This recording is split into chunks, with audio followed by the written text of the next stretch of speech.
Boldness in Witnessing, Acts 4:11-19. By Pastor John Frederickson.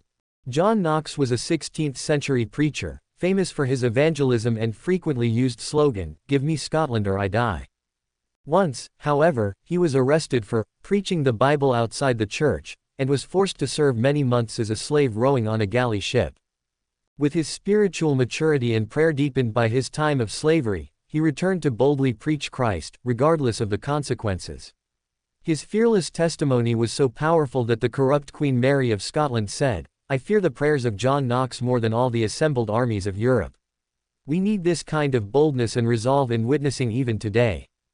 Peter and John were arrested when they proclaimed, to all the people of Israel, by the name of Jesus Christ of Nazareth, saying, "Neither is there salvation in any other, for there is none other name under heaven, whereby we must be saved." Acts 4:10-12. When the corrupt spiritual leaders of Israel saw the boldness of Peter and John, and perceived they were unlearned and ignorant men, they marveled. And they took knowledge, they had been with Jesus. Acts 4:13.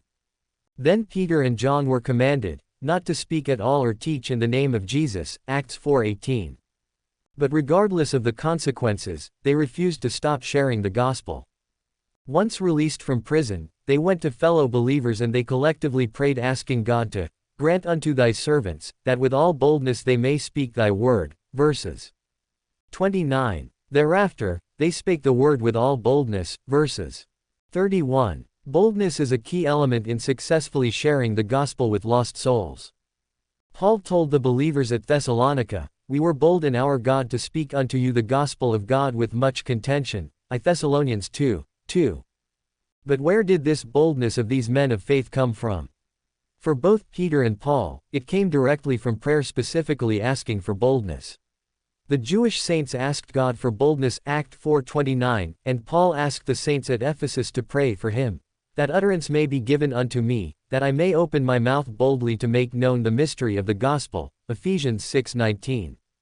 These examples remind us that we must not shrink from sharing the gospel, regardless of any negative consequence.